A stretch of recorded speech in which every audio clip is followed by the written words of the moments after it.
Sitting here on the banks of the Delaware River in front of the Ben Franklin Bridge, which leads to the state of New Jersey. In fact, a lot of the athletes from Philly live on the other side of the bridge for traffic or convenience purposes, what have you. One guy that was not the greatest athlete on the ice, but has been outstanding on the air, is a Toronto native who works here in Philly. His name is Steve Coates. Here, he is lovingly referred to as Coatsey.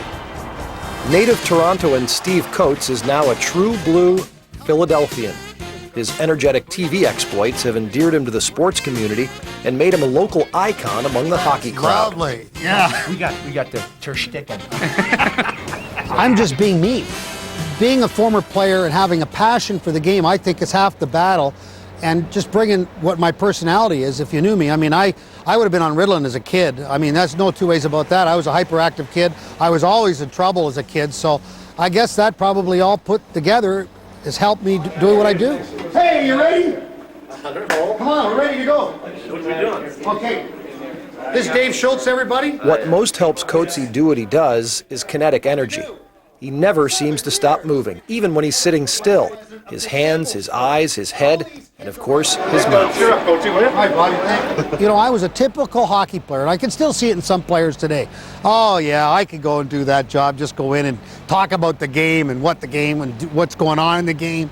And until you do it on a regular basis, you don't realize how tough it is. I was very fortunate to start with a guy named Gene Hart, who is, to this day, probably one of the top 3 broadcasters ever. I will always consider him the voice of the Philadelphia Flyers. I mean, he was absolutely outstanding, and that's the way I started. So all of a sudden, 84, 85 in that area, they had this idea that we needed a host between periods. I'd never been in a television studio, let alone being behind a camera and talking by myself. No teleprompter or anything like that, and it was a horrible, horrible experience. Bruins 2 and the Canucks 1. Both clubs came out sitting behind an anchor desk reading scores and what have you, probably not the best scenario for Coatsey. Gradually, he and producers realized the best idea was to just turn him loose. Hi, everybody. Welcome to Coatsey's Corner. If you didn't have the opportunity to see the game against the Minnesota Wild the other night, you missed a great fight between the eventual and current product, an intermission feature called Coatsey's Corner. I mean, Coatsey's Corner is perfect for the personality of Steve Coates. I mean, he's zany. He likes to look at the offbeat nature of the sport a lot of times. In fact, personally, I think that the best Coatsey's Corners are the funny ones, the ones where he's playing pranks on the players and they're playing pranks on him and things like that. But and it's also instructional, which is good too. But I mean, it's a perfect forum for him. He's got so much to say about the game of hockey, and now he's got his own little time to say it every game, which is good. I got to tell you, I've been doing this a long time. That's the best fight I've ever seen in a Flyers uniform. Whoa, Coatsey. Hey, great fight, Jimmy. Great fight. But what'd you just say? That's the best fight you ever saw? Yeah. Oh, didn't you see any of my fights? How about that roll fight? Yeah, that was pretty good. Yeah. I didn't think that you were going to be here. I didn't think. Oh, that's too much incorrect. This is a young fighter. You're too old to be out here fighting. How about my fights with the Howards and the Nystroms and all that stuff when I did very well at that? Yeah, you guys are pretty good. I guess I didn't know you guys were going to be here. Hey, Coatsey, who are these guys? Coatsey's main gig is providing color to the analysis of former Hockey Night in Canada commentator Gary Dornhoefer. They work together within the dynamic of a 3-man booth. We have to use a lot of hand signals. There's no doubt about that. I mean, if you don't, you're going to step on everybody's toes. But the idea is, even when play is going on, to get in, to get out, so that you don't leave your play-by-play guy in a vulnerable position. So Coatsey, while we have you, let's do some commentating on this year's team and your goaltending. The team is a team that's not going to allow a lot of opportunities. They're not going to give you a lot of opportunities as rebounds. And so all the goaltenders got to do is basically look at 20 to 25 shots a game and do a good job. And I think that everybody in the league right now agrees that this is a very good hockey team. I mean, 4 great lines, 7 defensemen that can play. So yeah, maybe all the ingredients are there today. It's certainly a lot of fun watching. Coatsey's expertise as a commentator-entertainer does not reflect his career on ice. As a player, Steve Coates was not necessarily the real deal. The only reason I got to Philadelphia's camp was a gentleman named Alex Davidson, who's a Toronto guy, was the chief scout at that time for the Philadelphia Flyers. And I had played with his son Brad in Markham.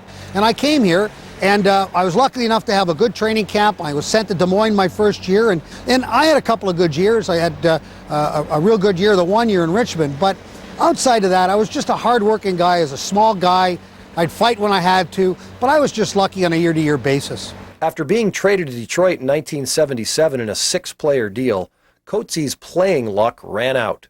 His NHL career essentially ended with one of the league's more comically infamous plays. I'd had a bad groin before I got there, and we played Buffalo the first night, and I wrenched it against the Buffalo Sabres. So the very next night we flew to to New York Rangers rather. So I went to Lefty Wilson and I said, I can't even move, let alone play tonight.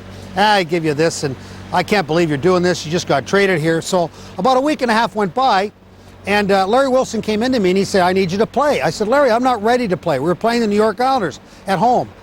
And I said, I can't play. He said, don't worry, I'll play you a couple of shifts. I just need you. I'm short a guy. So I said, okay, I'll play. Well, he comes into the dressing room to give us the opening lineup and the opening pep talk, and he's got me in the opening lineup. So I play a regular shift in the first period. We get into the second period. I'm starting to feel a little bit more comfortable, really protecting the groin because it was high.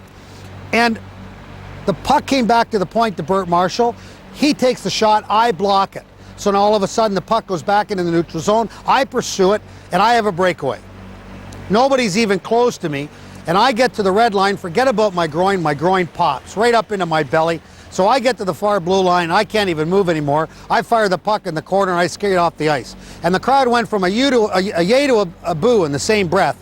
So that's what I'm remembered for. Not for anything else, but my 5 games in the NHL that I get remembered for having to throw the puck in the corner on a breakaway. A play symbolic of Coatsey's lighthearted nature. On television, especially when you get a little older and play alumni games, you get a little heavy in here. Now you can't even bend over. You're lucky enough to see the skates. And off. In fact, I'll take the night off. We're in good shape. He grew up in Toronto. I could probably name you the starting lineup from the '67 Stanley Cup Leafs. But now he's all about Philadelphia. The Philadelphia Flyers, and then Rocky on the back. I'm always called a homer, which I always take that as a compliment because I have this big thing up on my check that looks just like a Flyers logo.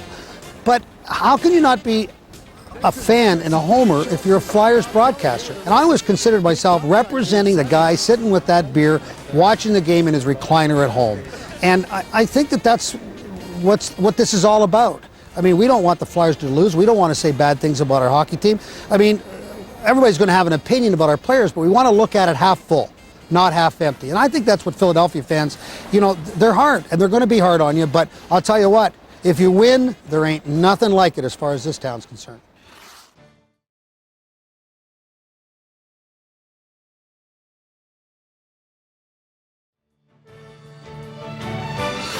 Coatsey works where the Flyers play at the Wachovia Center, which is right across the parking lot from where the Flyers won their cups at the Spectrum, where the AHL Phantoms play. Now, if you go across another street, you'll come here to the Citizens Bank Park. Being completed for their baseball team, the Phillies.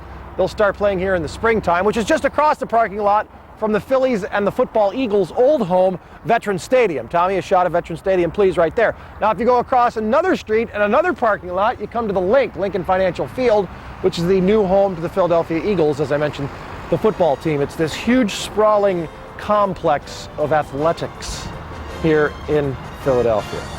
Much more ahead. We will talk with a Flyers legend. In fact, that Flyers legend will cruise around town with us, and we'll try to find the best Philly cheesesteak sandwich.